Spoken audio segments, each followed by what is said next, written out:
want to introduce our next keynote speaker, Jono Bacon. He's going to be talking, obviously, about communities.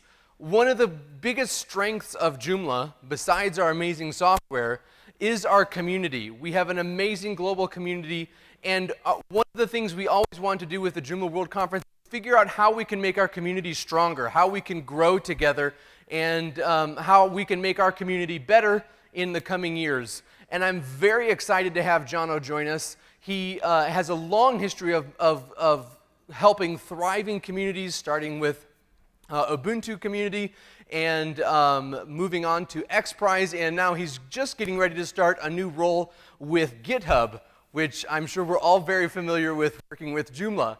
So let's give a warm welcome to Jono Bacon. All right. Is this thing on? Is this working? Yes. All right. How's everyone doing? Really? Come on, how's everyone doing? That's more like it. All right. So first of all, I want to say big thanks to John and the other organizers for inviting me over here. This is my first time in India, and it's my first time at a Joomla conference, and it's just a thrill to be here. So I really appreciate you all showing up to my presentation today. John already walked through a bit of an introduction about who I am. You know, I just, a week ago, basically quit XPRIZE, where I was Senior Director of Community, and I spent just under 8 years before that at Canonical leading the Ubuntu community. How many people here use Ubuntu, out of curiosity? Yeah, a few of you? Brilliant, excellent. I also run a consultancy practice where I work with big companies, primarily around internal and external communities, and I'm really passionate about how we build really strong communities. So I wrote a book called The Art of Community and founded a conference called the Community Leadership Summit, and I spent some time with 3 other idiots doing a podcast called Bad Voltage. And like John said, you know, about a week ago, I quit XPRIZE. I'm going to be joining GitHub as Director of Community there. So my presentation today is actually quite simple. It's about an opportunity.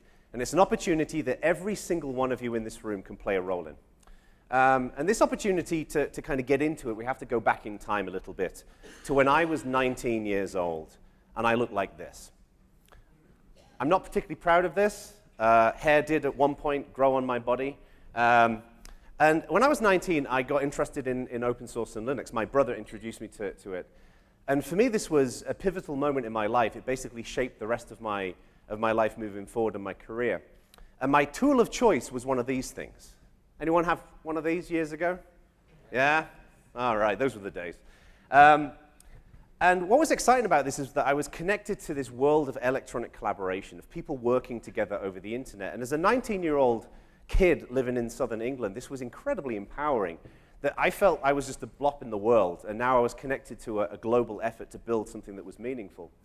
But since those early days, technology has really come on. You know, if you look at the growth, for example, in computing power, this graph on the left-hand side, my apologies to those of you at the back who probably can't see this, but the key thing to look at is the growth curve. According to Moore's law, in 2025, a $1,000 computer is going to be as powerful as a human brain. And that opens up all kinds of opportunities for artificial intelligence and machine learning and big data and all those kinds of things. But horsepower is not the only thing. We need to connect these computers together, and the graph on the right shows the growth of internet access across the world as well. This is not just people who are already connected getting faster internet. It's people who have never been connected before getting connected as well. But they're not getting connected through their big, bulky computers. They're getting connected through their smartphones. And this graph here shows the growth of smartphone access across the world as well. So what's exciting to me is that, you know, when I was 19 and I got introduced to this wonderful world of collaboration using one of these things, I had a computer plugged into the internet. And that was incredibly invigorating to me. But these days, people who are getting connected have, I think, 6 key technologies open to them. The first one is cheap computing. I saw a wonderful talk yesterday about Raspberry Pis and Arduinos and things like that. And these things are like the genesis of how we're building lots of new products. We've then got 3D printing, where people are building tools and fixtures and enclosures and things like that. We're starting to master controllable flight with drones. But also, of course, we've got open source, a global library of technology for building programming languages and content management systems and visualization tools and all kinds of stuff. And if you take a Raspberry Pi and you stick it into a 3D printed box and you put it into a drone, and you run Linux and open source on there, and you run out of horsepower, you've got this endless amount of computing power in the cloud. And that makes all kinds of things interesting in terms of big data and data processing. But for many years, we've had technical people doing interesting technical things with interesting technical people. And there's often been a gap between, regular people, the kind of people who don't go to Joomla conferences, for example, who use Joomla and they have no idea that it is Joomla. Crowdfunding is essentially closing that gap where the world can then be a VC and support these kinds of projects. And what's exciting to me about this is that hundreds of millions of new minds across the world are getting connected into a global conversation. They're getting access to technology. It means that people can have more meaningful lives, solve interesting problems, and set up businesses. Now, when you crunch all of this data and you look at this, when you look at this amalgamation of data, and we look at where computing power might be in 5 years, and we mix that with where the internet might be, and we look at all of these tools, it means that we can have truly bold and audacious goals. As human beings, we're pretty linear creatures, right? We tend to think about our immediate surroundings. My old colleague at XPRIZE, the founder of XPRIZE, Dr. Peter Diamandis, often states that the human brain hasn't had an upgrade for a long time. So the problems that we were solving hundreds of thousands of years ago, which were things like, is that a tiger in the bush? Is that going to eat me? We're using the same hardware to solve problems today that are fundamentally globally connected around the world. And to me, this is where the opportunity lies. And this is what I've been committing my career to, is how do we help people to work as effectively as possible to solve problems and to build interesting solutions. Because when you look at all of these different things, openness invariably plays a role in every one of these different items. If you look at the kind of projects people are building with Arduinos and Raspberry Pis, they're typically open source projects. People are building open 3D printers and sharing models online. We've got drones like the 3D robotic Solo, which is powered by 2 Linux computers. It has an open source kit for SDK for building apps that run on drone vehicles. Open source is, pretty open. The cloud has been democratized, so we don't just have one cloud, we have multiple clouds. And crowdfunding, most of the projects in crowdfunding seem to be driven and built with open source components. But in my mind, that's really good. But we're missing an important piece. And that's all very good, but we're missing one important piece, and it's collaboration. And I'm not talking about things like the bug squashing party that we had last night, where a bunch of people sat in the same room and solving problems. I'm talking about people all over the world, distributed collaboration, people working effectively together. Now, some of you who are familiar with my work and maybe seen me speak before may be surprised that I'm saying that this is the missing link, because I've been basically pestering people about community for the last 15 years. But my view is that we can do so much more. I believe that human beings are working at a limited capacity today, because most people in the world don't know how to run great projects and don't know how to build great communities. So when we figure out those pieces and we package up that information so it's easy to consume, we by definition give humanity a speed boost. And that's where I think every one of you can play a role in this. Now, what's interesting is I've for a long time had the view that open source is where society innovates. If we look at where people tended to figure out how do we work together around code, it was the early open source and free software projects. How do we get people to write documentation? How do we govern projects? It typically happened in open source. It's a petri dish for people solving interesting problems together. And the world is littered with examples. We've got things like Wikipedia, where we decided to document human knowledge. Wikipedia is valued at tens of billions of dollars by the Smithsonian. Red Hat, a $2 billion open source company where they build completely open source technology. Linux is powering devices, stock markets, infrastructure around the world. OpenStack democratized the cloud so we can have multiple different open clouds. And of course, GitHub has become the place where people stick code and work on it together. But the future of collaboration is not just about this. This is all software. And that's cool, and we should continue to focus on this. But what happens when you bring in hardware projects? I mentioned this earlier on, the 3D robotic Solo. This is setting the new standard for how drones operate. How do we work together around open hardware projects, such as this other thing down here, the Mycroft? Have anyone seen the Amazon Echo? Have you seen that thing? It's basically it looks like a trash can that you talk to, and it tells you things. The Mycroft is basically an open source version of it. Completely open source, completely open hardware, completely open services. So how do we bring together software and hardware and data and all of these different pieces? And my view is, yes, we can do that today. And these projects are an example of this, but we can do so much better. A lot better. We're not even scratching the surface of what we as a species can accomplish in terms of how we collaborate together. So for the last 5, 6, 7 years, I've been saying that we've been going through a renaissance in community, right? The Renaissance was this interesting period of time that connected the medieval ages to the modern ages, where back in the medieval ages, people kind of fumbled their way through life. There wasn't a lot of kind of institutional knowledge that followed on.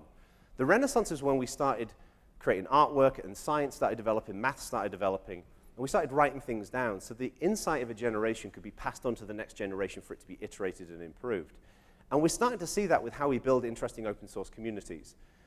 The key thing here is figuring out what the pipeline is. So this is how I define what a project typically looks like. We start out on the left with an idea. What are the good ideas? Not all good ideas. There's this misconception that all ideas are good ideas. There's a lot of really shitty ideas out there. I've had many of them, trust me. But how do we pick out the very best ideas? How do we then have conversations about how we want to focus those and build solutions? How do we map out how we apply technology to solve those problems and to make interesting things? How do we actually code more effectively together? How do we connect hardware and 3D modeling and coding and QA and continuous integration? How do we then assure quality, these 3 blocks up there, with effective testing, effective continuous integration? When we have a product, how do we sell it to people? How do we help people to understand it? How do we help people to cognitively feel comfortable with it? And then how do we build interesting volunteer communities? How do we get people excited about your mission and your purpose? And then finally, how do we lead and govern in a way that is open and accessible to everybody? So this all begs a lot of questions, like how do we do this? And you have wonderful projects, wonderful examples in the world, such as, I think Joomla is a classic example of this. This is a thriving community. And every one of you in this room plays an important role in that community. But how do we figure out how to be even more effective and even more efficient moving forward? Well, the first thing I think we need to realize is that it's not just about technology.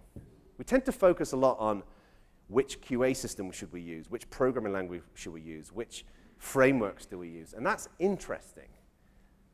But the way in which we build interesting things is really not just about technology, because of one very important point. This may be a bit of a controversial point. We're all human.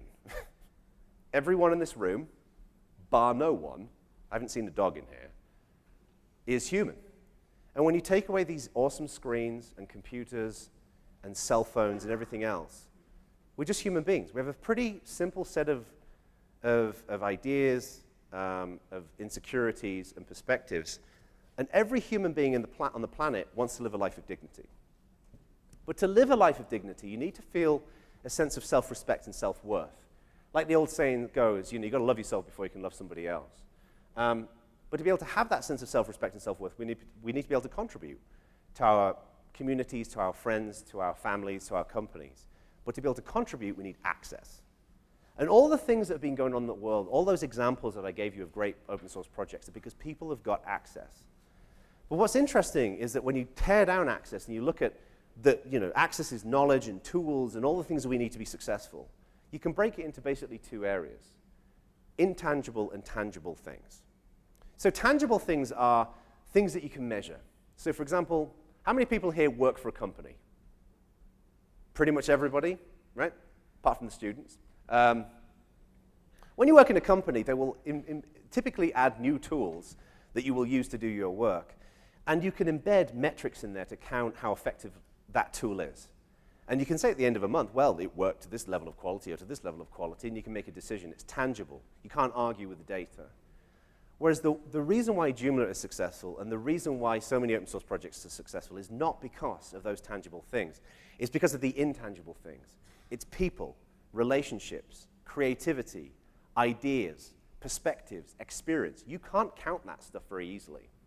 And this is what I've been committing my career to, is understanding the human condition so we can figure out the best way in which we can work effectively together.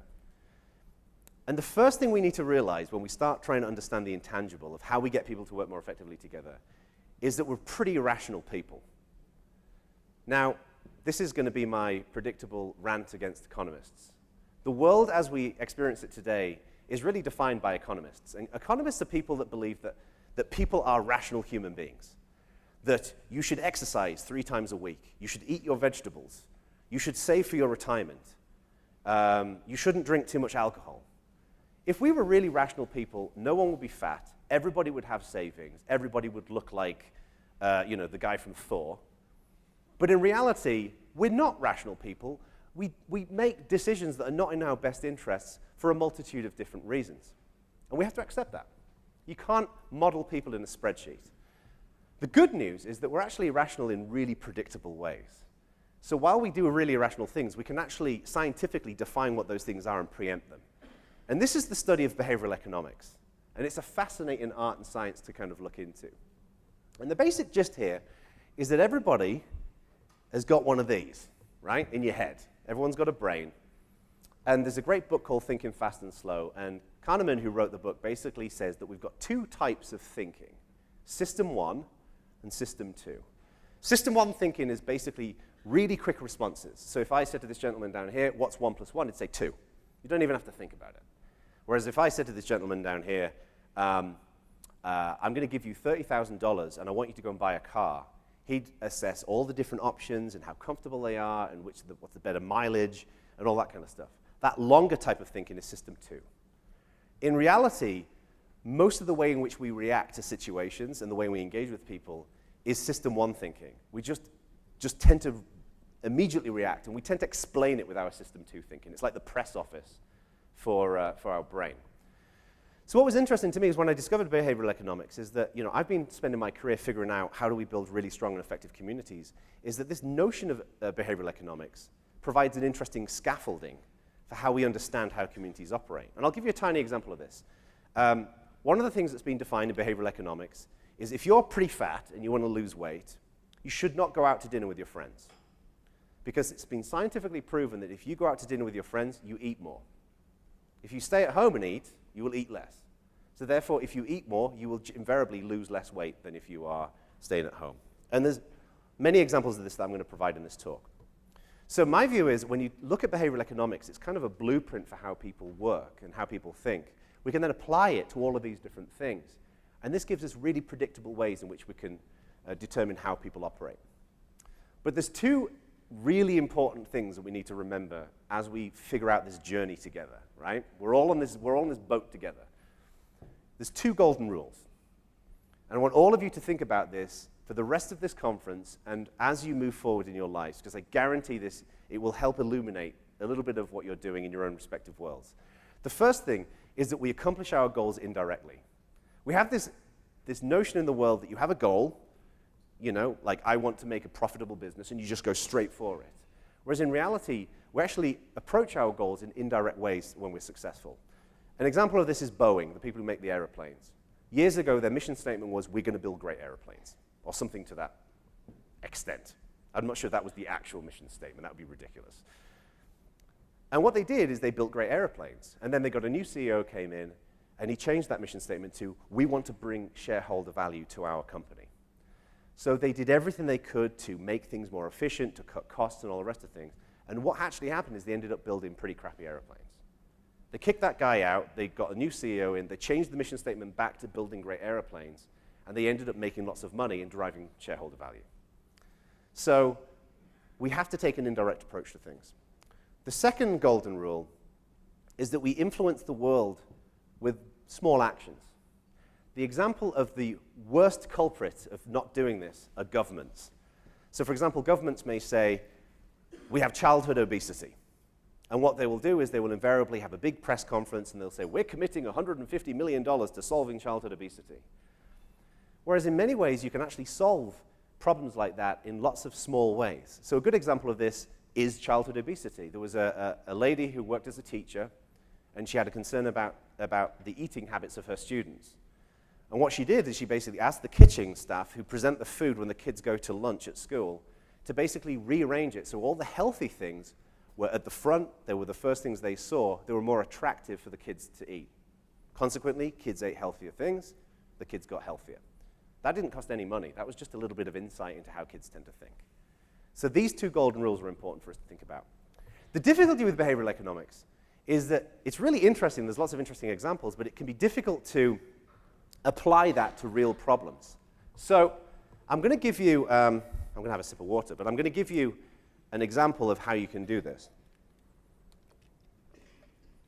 This guy is called Dr. David Rock. He's a brain scientist. And he did a ton of ethical experiments on animals to basically determine what are the attributes of that system one thinking that helps us to understand how people think. And he came out with five of these things that's called the SCARF model.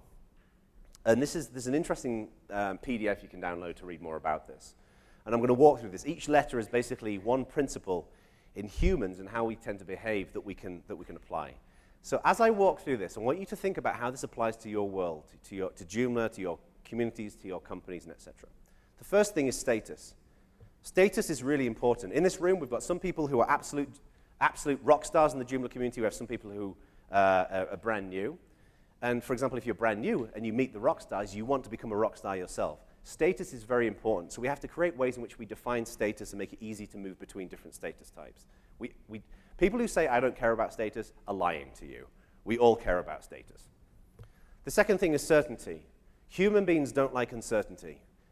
Just think about when you're at work and you don't know whether your boss thinks you're doing a very good job. It's unsettling. It's stressful. When your boss says, you're doing a really good job, it feels good. You have that sense of certainty. So we have to reduce uncertainty from the world. When someone joins the Joomla community and they're not sure how to get on with things and not sure where to get started, it's stressful cognitively. So let's figure out ways to reduce uncertainty.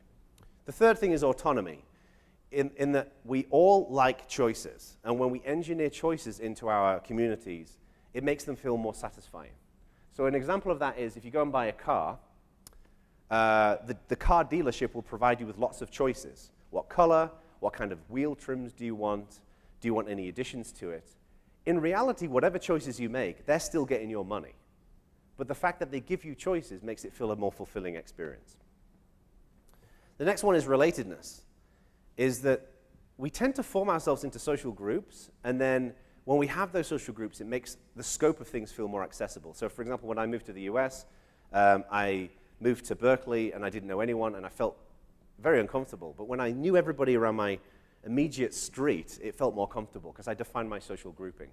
So we see this in communities with different teams, docs teams, bug squashing teams.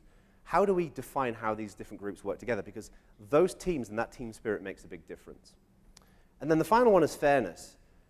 It's not unsurprising that we all want to be treated fairly, but what was interesting in Dr. David Drock's research is that we don't like it when other people are treated unfairly. So if you have a friend or a colleague who you know is getting a hard time, we don't like that. Even if you don't particularly like that person, we want them to be treated fairly. So how do we engage and operate in a fair manner in the way we do things? So these 5 elements actually, again, give us like a scaffolding that we can use to think about how we build and construct scientifically backed communities that are that handle irrationality in a predictable way. So typically when we have something like this, the next step when we're looking at a community is how we build an experience and what's known as choice architecture. So I'll give you an example. Doctors, right? Most of us tend to go to the doctors at some point. We all generally don't like it because it might be bad news. When you go to the doctor's office, there is a set of things that happens. You show up and you check in and you might have to fill in forms and all the rest of it. And you can basically boil down that experience to a flowchart with a series of decision points. And each of these different diamonds is essentially a choice that is in that system. So think about how people join the Joomla community. There's a series of choices that they're going to make. And what we tend to do is we want to build the most efficient way in which we architect that experience. It's kind of like going to a restaurant. You show up in your car, maybe you get your car valeted. How do you ask for a table? When you're seated, do they bring you water first or do they give you a menu first? We figure out all of those choices, but then also, how do we define the environment? What kind of music is played? What's the aroma inside there? What's the lighting look like? All of these different things make an experience valuable. And this is the essence of how we build great communities, is figuring out how we optimize that flowchart to give the very best experience. The way I've typically described it over the years is I essentially designed this thing. I call it the onramp, which is essentially the 4 things that are important in all open source communities. But what's interesting about this, and it's a subtle point, is that the onramp, even though it's these 4 things, is all about making something. One of the things that I learned from going to X Prize is that X Prize essentially sets a big goal to solve a major problem in the world. Like we have an X Prize called the Global Learning X Prize, where the X Prize Foundation will pay you $15 million if you can build an Android app that will teach kids how to read, write, and do arithmetic. And it could help 250 million kids in the world learn to read. And that's interesting, but you've got essentially a bunch of teams pitting against each other. In the open source world, everything starts out as a hack. It's a bit of code, you put it in GitHub, somebody forks it, they improve it, and then bit by bit it gets better and better and better. And the basic principle that we all take for granted in the open source world is that you can download something and work on it. And these 4 elements of the onramp are all about how do we make the experience of building things more effective. So for example, the first thing is how do we raise awareness? And I'll apply this to Joomla. There'll be people in the world right now who know Joomla, know of it, who have no idea that they can participate. And that's really difficult to understand for people inside of a community because you think, we have loads of documentation and outreach and stuff like that. But still, we need to figure out the best way in which we can get to those people and make them realize that this is an awesome, rewarding community to be a part of. But then when somebody joins a community, they need to have a certain set of skills to contribute. So if I'm correct, Joomla's written in PHP, right? And it's in GitHub. So you need to know PHP, you need to know the code base, you need to know how to use GitHub, how do you submit a pull request, all that kind of stuff. This is all a lot of stuff you have to learn up front before you can contribute. So how do we make that as easy and efficient for people to understand as possible? We can do that with Google Hangouts and videos and all this kind of stuff.